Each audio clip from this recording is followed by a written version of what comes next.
Hello guys, plus point का YouTube के videos में आपका स्वागत है। आई होप मेरे वीडियोस आपको पसंद आ रहे हैं। प्लीज़ मेरे फेसबुक अकाउंट, मेरे ट्विटर अकाउंट, मेरे इंस्टाग्राम अकाउंट पे जाइए, उसको लाइक कीजिए वो पेजेस को, तो मेरे रीसेंट अपडेट्स भी शायद आपको मिलते रहेंगे और हमारी नई नई एक्टिविटी के बारे में भी आपको नई नई जानकारियाँ मिलती रहेगी।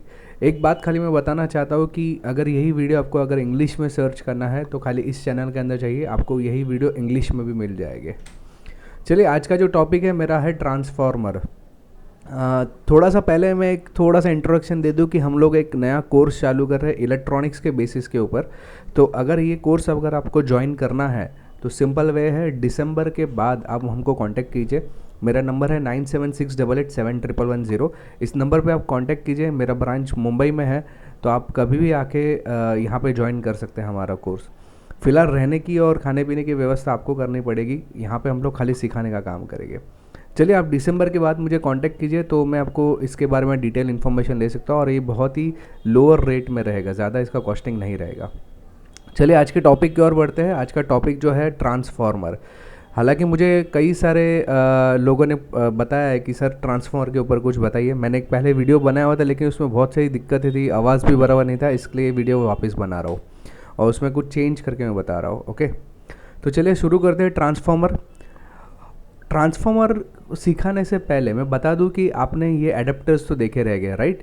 ये एडेप्टर आपके मोबाइल के चार्जर या लैपटॉप के चार्जर में इस तरह से कभी आपने पढ़ा रहेगा ध्यान से, तो यहाँ पे लिखा हो रहेगा इनपुट, जो कि है 240 वोल्ट हमारे घर पे जो आता है, 50 हर्ट्ज जो रहता है, और उसमें रहता है 1.8 एम्पियर का करंट। ओके, लेकिन आउटपुट जो अगर आप देखोगे, यानी ये एडेप्टर के बाद जो आउटपुट इस प्लग के अंदर से जो लैपटॉप के अंदर जाता है, वो तकरीबन 15 वोल्ट या 19 वोल्ट का जाता है। लेकिन उसकी करंट की वैल्यू देखो ना, करंट की वैल्यू यहाँ पे बढ़ जाती है, 3.7 एम्पियर जाता है। यहाँ पे लेता है 1.8 एम्पियर, और वोल्टेज ज़्यादा रहता है, करंट कम रहता है। और यहाँ पे क्या हो गया, वोल्टेज कम हो गया और करंट ज़्यादा हो गया। तो ये किसकी वजह से हुआ? ये तो एक लैपटॉप की बात हुई। इसी तरह से ये कुछ मोबाइल का चार्जर का है।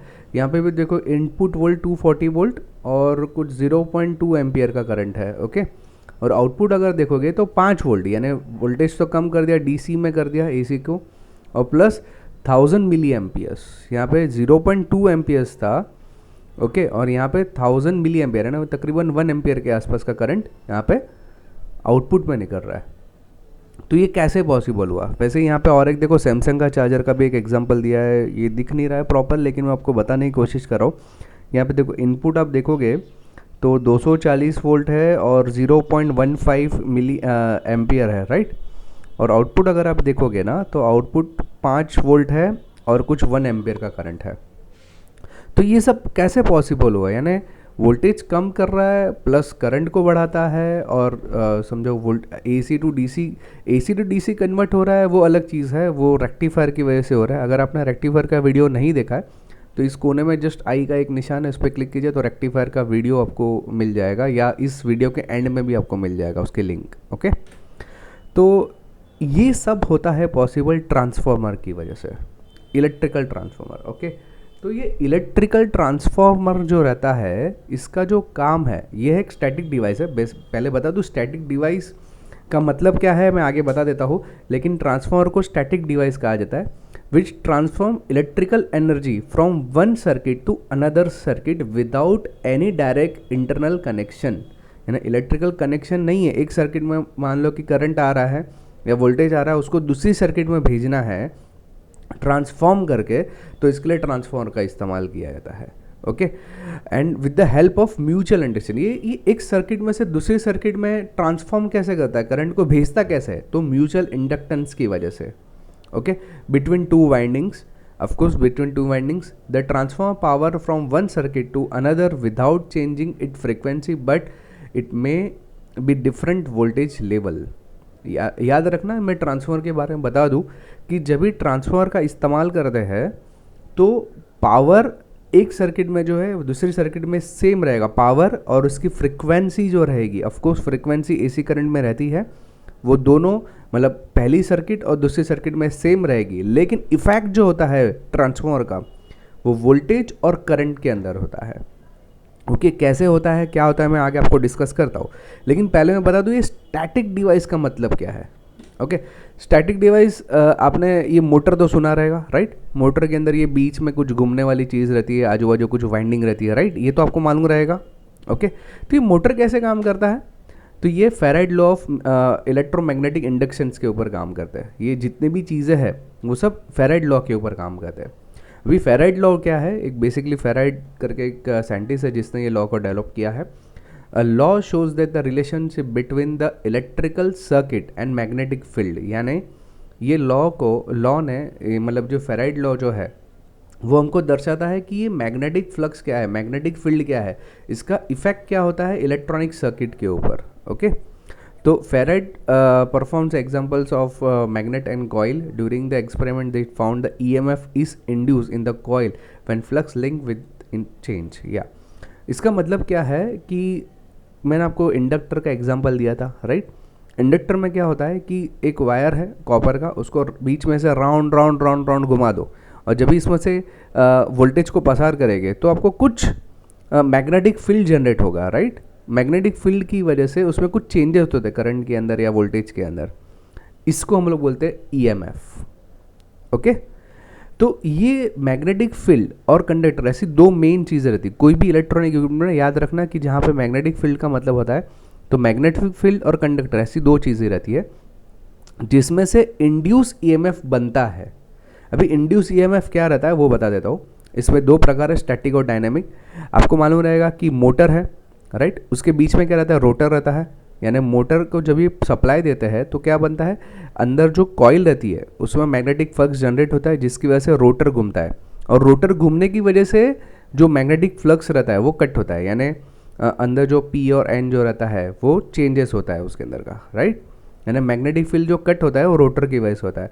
The conductor change its position, magnetic field constant. यानी मैग्नेटिक फील्ड एक ही जगह पे, यानी जो कॉइल रहती है मोटर की वो कांस्टेंट रहता है, उसके अंदर जो फ्लक्स बनते रहता है मैग्नेटिक वो कांस्टेंट रहेगा, लेकिन उसके अंदर जो बीच में रोटर रहता है ना वो घूमते रहता है। यानी कंडक्टर जो है उसकी पोजीशन बार बार चेंज कर रहा है, इसलिए उसको हम बोलते हैं डायनामिक। और स्टैटिकली का मतलब ये होता है कि मैग्नेटिक फील्ड अपनी जगह चेंज करती है, ओके, लेकिन कंडक्टर कांस्टेंट रहता है। यानी ट्रांसफार्मर किधर मूव होता है क्या, एक जगह से दूसरी जगह पे खुद चल के जाता है क्या, या अंदर कोई पार्ट उसका मूव होता है क्या, नहीं होता है। उसके अंदर मूव होने वाली चीज़ रहती है मैग्नेटिक फील्ड, इसलिए उसको बोला जाता है स्टैटिक डिवाइस। यानी ट्रांसफार्मर जो स्टैटिक डिवाइस क्यों कहा जाएगा, अंदर कोई भी मूवेबल पार्ट नहीं है।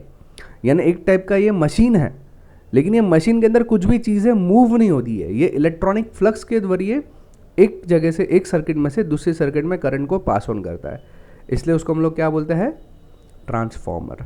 देखो क्या बताया, a transformer has no moving part, there is no rotating magnetic field in the transformer like an induction motor। Induction motor में क्या रहता है, मैग्नेटिक फील्ड जनरेट होने के बाद रोटर जो रहता है वो घूमते रहता है, इसमें कोई भी मूवेबल पार्ट नहीं है, इसलिए ये जो है स्टैटिक डिवाइस है।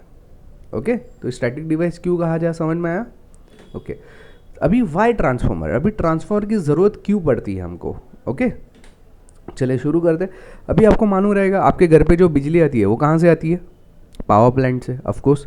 तो ये जो पावर प्लांट रहता है वो तो कितने मीलों दूर रहेगा, यहाँ से कितने किलोमीटर दूर रहेगा। मान लो कि मैं अभी मुंबई में बैठा हूँ, यहाँ का जो पावर प्लांट है किधर अलग ही जगह पे, अलग स्टेट में भी हो सकता है, या महाराष्ट्र के किसी एंड में भी हो सकता है, नासिक, या बहुत दूर दूर तक भी पावर प्लांट हो सकते हैं। मुझे मालूम नहीं कि कहाँ से आ रहा है, लेकिन इतनी दूर से पावर प्लांट से जब इलेक्ट्रिसिटी जनरेट होती है, उसके अलग अलग तरीके इलेक्ट्रिसिटी जनरेट होने का, मैं हालांकि उसका भी वीडियो एक बनाऊंगा। हाइड्रोलिक पावर है या न्यूक्लियर पावर है, वो किससे इलेक्ट्रिसिटी जनरेट होती है हम लोग देखेंगे बाद में। लेकिन कोई भी एक पावर प्लांट है, अगर पावर प्लांट से मेरे घर तक बिजली को लेकर आना है तो उसके लिए कितना बिजली को ट्रैवल करना पड़ेगा। यानी पावर प्लांट में जब बिजली जनरेट होती है उसको जमा तो नहीं कर सकते, उसको डायरेक्ट भेजना पड़ता है। लेकिन एकदम लॉन्ग डिस्टेंस में मैं कई हज़ारों किलोमीटर दूर हूँ पावर प्लांट से, तो वहाँ से लेकर यहाँ तक वो बिजली आई कहाँ से, और इतना लंबा डिस्टेंस ट्रैवल करने के टाइम वो बिजली के ऊपर कुछ इफेक्ट क्यों नहीं होता है, वो हम लोग देखते हैं। देखो यहाँ पे बताया ये पावर प्लांट है और ये मेरा घर है, समझो। ओके, तो इनके बीच में कई हज़ारों किलोमीटर का डिफरेंस रहेगा, या कुछ 100 किलोमीटर का भी डिफरेंस हो सकता है, डिपेंड। तो इसके अंदर होता क्या है, यहाँ पे एक ट्रांसफार्मर बिठाया जाता है। अभी ट्रांसफार्मर क्या करता है कि यहाँ से जो बिजली पैदा होती है उसको लेता है। हाँ, अभी बिजली जो पैदा होती है वो कितने केवी की रहती है। केवी यानी उसका एक मापने का तरीका, जैसे हम लोग बिजली को माप सकते हैं वोल्टेज, तो वोल्टेज का ऊपर वाला भाग है केवी। ओके, तो समझो मान लो कि 100 केवी या 200 केवी है, जनरली 33 केवी के आसपास का कुछ वोल्टेज यहाँ पे बनता है पावर प्लांट के अंदर। ओके, हाइड्रोलिक या न्यूक्लियर में। तो इतने कम जो वोल्टेज या इतना कम जो करंट या केवी में करंट जो बनता है वो यहाँ से लेकर यहाँ तक लाएंगे तो बीच में कॉपर वायर है। तो कॉपर वायर खुद एक प्रकार के अंदर कोई भी कंडक्टिव मटेरियल लेके ना उसमें एक रेजिस्टेंस रहता है। रेजिस्टेंस का मतलब है रुकावट रहता है। मान लो जितना करंट यहाँ पे प्रोड्यूस हुआ, बीच में ट्रांसफार्मर नहीं लगा दो, डायरेक्ट वायर से इधर कनेक्ट कर दो तो बहुत ही कम करंट मेरे पास आएगा। बीच में कितना सारा करंट तो लॉस हो जाएगा। क्यों लॉस हो जाएगा? Because of this wire. ये वायर की वजह से ना करंट यहाँ पे रुक जाता है, क्योंकि वायर कोई भी कंडक्टिव मटेरियल रहेगा ना उसमें रेजिस्टेंस रहता है। हालांकि सबसे कम रेजिस्टेंस सोने के वायर में रहता है, तो सोने का वायर तो लगाना पॉसिबल नहीं है। तो ये हम लोग जो यूज़ करते हैं बेसिकली कॉपर वायर का यूज़ करते हैं। लेकिन कॉपर वायर खुद एक उसके अंदर बहुत सारी रुकावट रहती है, कुछ रेजिस्टेंस पावर उसका काफ़ी ज़्यादा है। तो अभी प्रॉब्लम आती है कि चलो लॉन्ग डिस्टेंस से घर तो है, कॉपर वायर से भेजा, लेकिन मेरा करंट तो पूरा लॉस हो गया, तो फ़ायदा क्या मुझे? तो इसको सॉल्व करने के लिए, इस प्रॉब्लम को सॉल्व करने के लिए ट्रांसफार्मर का इस्तेमाल किया गया। अभी ट्रांसफार्मर एग्जैक्टली करता क्या है, यहाँ से करंट लेता है और करंट को स्टेप अप ट्रांसफार्मर बहुत बढ़ा देता है।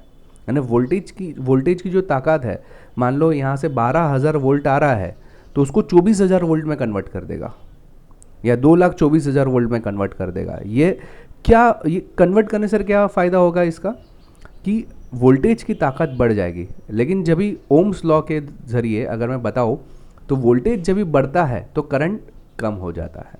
यानी यहाँ पे वोल्टेज बढ़ा दिया और करंट कम कर दिया, और करंट कम होने की वजह से जो रेजिस्टेंस पावर है इसका कम हो गया। वायर का रेजिस्टेंस पावर कम होने पर ये जो इलेक्ट्रिसिटी मूव होती है वो यहाँ से लेकर इस ट्रांसफार्मर तक आती है। अभी ये इतना पूरा बड़ा, तो जो जितना वोल्टेज यहाँ पे पैदा किया है ट्रांसफार्मर ने वो पूरा का पूरा तो मेरे घर पे नहीं दे सकता, क्योंकि मेरे घर पे तो कांस्टेंट चाहिए 240 वोल्ट। तो मेरे घर पे 240 वोल्ट चाहिए, तो उसके लिए क्या करना पड़ेगा, वापस से जो यहाँ से यहाँ पर तक बिजली आई है उसको स्टेप डाउन करना पड़ेगा। लेकिन यहाँ पे करंट कम कर दिया गया है, तो स्टेप डाउन करने पर क्या होगा कि ये जो 2,40,000 वोल्ट है उसको एकदम कम में करवा दिया जाता है। मान लो कि 8,000 वोल्ट में कन्वर्ट करवा दिया। ओके, तो 8,000 वोल्ट में कन्वर्ट करने पर क्या होगा, उसका जो वोल्टेज जो है वो कम कर दिया, लेकिन करंट बढ़ जाता है। ओके, वोल्टेज कम कर दिया गया और करंट बढ़ गया, और करंट बढ़ने की वजह से यहाँ से फिर वापस आगे एक ट्रांसफार्मर और एक लगाया जाता है जो हमारे घर के आजू बाजू लगा हुआ रहता है ट्रांसफार्मर। ये भी एक प्रकार का स्टेप डाउन ट्रांसफार्मर है। ये क्या करेगा, समझो यहाँ पे 8,000 वोल्ट है, उसको 240 वोल्ट में, जितना हमको रिक्वायर्ड है, हमारे घर पे एक स्टैंडर्ड है 240 वोल्ट का, तो 240 वोल्ट हमारे घर तक ला के देता है। ऑफकोर्स इसमें करंट बढ़ जाता है, यहाँ पे करंट और वोल्टेज यहाँ पे जनरेट होता है और यहाँ तक आता है, लेकिन ये बीच में ट्रांसफार्मर लगाया जाता है। ये ट्रांसफार्मर की वजह से ट्रैवल कर सकता है इतना बड़ा डिस्टेंस। अगर ट्रांसफार्मर नहीं रहेगा ना तो इतना बड़ा डिस्टेंस पावर फैक्ट्री से लेकर हमारे घर तक का जो पावर सप्लाई का यूनिट है वो लाना बहुत मुश्किल होता था। अगर ट्रांसफार्मर की वजह से ये सब पॉसिबल हुआ। ओके, तो ट्रांसफार्मर के ऐसे तो कई सारे प्रकार हैं, मैं प्रकार को इस वीडियो में नहीं बताने वाला हूँ। इस वीडियो में बताऊंगा कि ये ट्रांसफार्मर कैसे काम करता है। ओके, यहाँ पे बताया कि ट्रांसफार्मर यहाँ पे करंट को बढ़ा दिया, यहाँ पे कम कर दिया, वोल्टेज को बढ़ा दिया, यहाँ पे वोल्टेज को कम कर दिया, यहाँ पे वापस और कम किया और मेरे घर तक लेके आए, और ये डिस्टेंस, ये इसकी वजह से रेजिस्टेंस भी कम हो गया। तो ये सब वजह क्या है उसके ट्रांसफार्मर। अभी ट्रांसफार्मर की बात करूँ तो ट्रांसफार्मर के अंदर क्या रहता है, तो ट्रांसफार्मर के अंदर 2 कॉइल रहती है। ओके, यानी एक वायर है जिसको एक मैग्नेटिक कोर जो रहता है, मैग्नेटिक कोर का मतलब है एक कोर रहता है, यानी कुछ प्लेट रहती है। ओके, इस प्लेट्स को आपस में जोड़ा रहता है। ओके, ये जोड़ने की, इसको हम लोग बोलते हैं मैग्नेटिक कोर या ट्रांसफार्मर कोर भी बोल सकते हैं। ओके, या लैमिनेटेड कोर भी बोल सकते हैं। इस तरह से जुड़ा रहता है। देखो ये सब शीट्स है। ओके, ये शीट्स को आपस में एक दूसरे के साथ में जोड़ दिया रहता है, इसको लैमिनेट करके, इसलिए उसको हम लोग क्या बोलते हैं, लैमिनेटेड कोर। और उसके एक तरफ वायर को वाइंड किया जाता है और दूसरी तरफ दूसरे वायर को वाइंड किया जाता है। यहाँ पे प्राइमरी नहीं बता रहा हूँ मैं, यहाँ पे प्राइमरी वाइंडिंग और सेकेंडरी वाइंडिंग की बात नहीं कर रहा हूँ। मैंने क्या किया, एक वायर लिया है सिंपल, उसको वाइंड करता हूँ, यहाँ पे आजू बाजू घुमा देता हूँ, और ये फिजिकली इसके ऊपर टच नहीं है, इसके बीच में कुछ इंसुलेटर रहेगा ऑफकोर्स, और यहाँ पे भी कुछ इंसुलेटर रहेगा जिसके ज़रिए ये बाहर निकलते हैं 2 वायर। ओके, तो यहाँ पे प्राइमरी वाइंडिंग और सेकेंडरी वाइंडिंग कैसे मैं कहूँगा? देखो, ट्रांसफार्मर में अगर आपको खुला दे दूँ ना, और मैं बताऊँ इसमें से बता दूँ प्राइमरी कौन सा है, प्राइमरी वाइंडिंग कौन सा, सेकेंडरी वाइंडिंग कौन सा है, तो आप नहीं बता पाओगे। क्यों? क्योंकि प्राइमरी वाइंडिंग और सेकेंडरी वाइंडिंग वो हमारे पे डिपेंड करता है। मैं जिस प्रकार से ट्रांसफार्मर को लगाऊंगा, पहली सर्किट में लगाऊंगा, उसको बोलते हैं, जहाँ से इनपुट जाने वाला है उसको हम लोग बोलेंगे प्राइमरी वाइंडिंग, और जो जहाँ से आउटपुट निकलने वाला है सर्किट में से वो है मेरा सेकेंडरी वाइंडिंग। यानी ये जो ट्रांसफार्मर है, मान लो कि इसका इनपुट मैं यहाँ पे दे दूँ तो ये मेरे लिए हो जाएगा प्राइमरी वाइंडिंग, और ये आउटपुट हो जाएगा, इसलिए उसको बोलेंगे सेकेंडरी वाइंडिंग।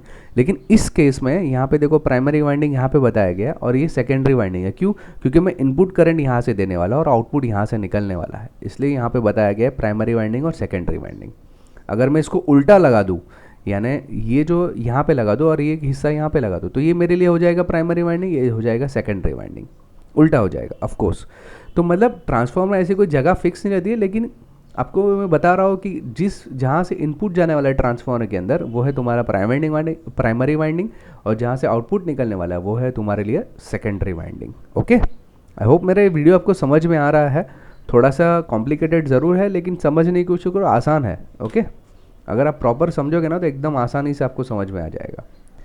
अभी इसके अंदर होता क्या है, तो देखो मैंने आपको क्या क्या बताया, ट्रांसफार्मर के अंदर जब भी हम लोग सप्लाई देते हैं तो सप्लाई एसी करंट का रहता है ऑफ कोर्स।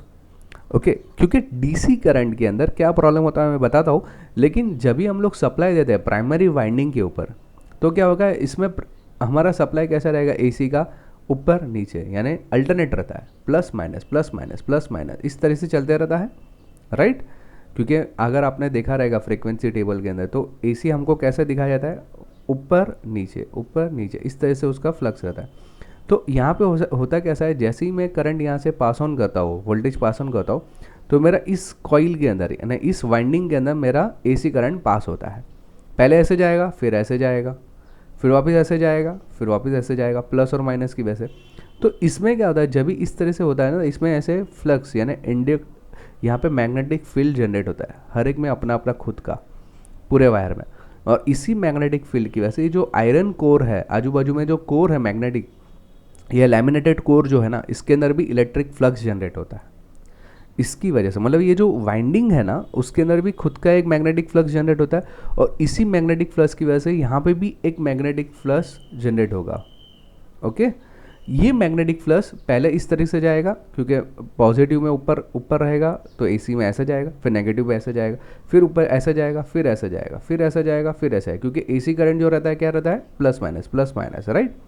तो जैसे ही मैं एसी करंट यहाँ पे सप्लाई देता हूँ तो मेरा जो अंदर का जो फ्लक्स रहता है ये आयरन कोर के अंदर, वो ऐसे जाएगा, फिर वापस ऐसे जाएगा, फिर ऐसे जाएगा, फिर ऐसे जाएगा, और इसकी वजह से यहाँ पे जो मैग्नेटिक फ्लक्स जनरेट हुआ है उसकी वजह से सेकेंडरी वाइंडिंग के ऊपर भी मैग्नेटिक फ्लक्स जनरेट होना चालू हो जाता है, और इसी मैग्नेटिक फ्लक्स की वजह से, इसी मैग्नेटिक फील्ड की वजह से मुझे आउटपुट बाहर निकलता है। ये उसका सिंपल कॉन्सेप्ट है।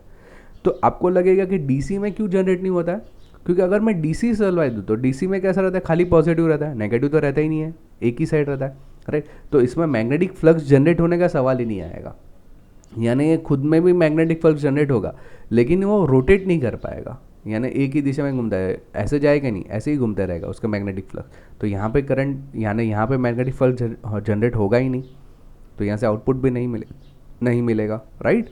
तो यही है, यानी एसी करंट पे ही ट्रांसफार्मर चलता है। इसका रीज़न क्या है समझ में आया, कि पहले जब एसी का पॉजिटिव सप्लाई जाता है तो ये इस तरह से फ्लक्स जनरेट होता है, फिर नेगेटिव पे इस तरह से, फिर वापस पॉजिटिव पे इस तरह से, फिर वापस नेगेटिव पे इस, इसकी वजह से यहाँ पे भी मैग्नेटिक फ्लक्स जनरेट होता है और यहाँ से आउटपुट मुझे बाहर मिलता है।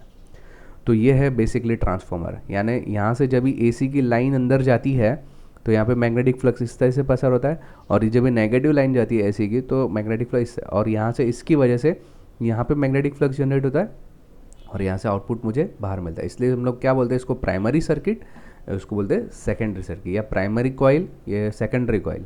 ओके, तो यही है ट्रांसफार्मर। और ये पूरा जो खेल है ट्रांसफार्मर का, वो पूरा मैग्नेटिक फ्लक्स के ऊपर डिपेंड करता है।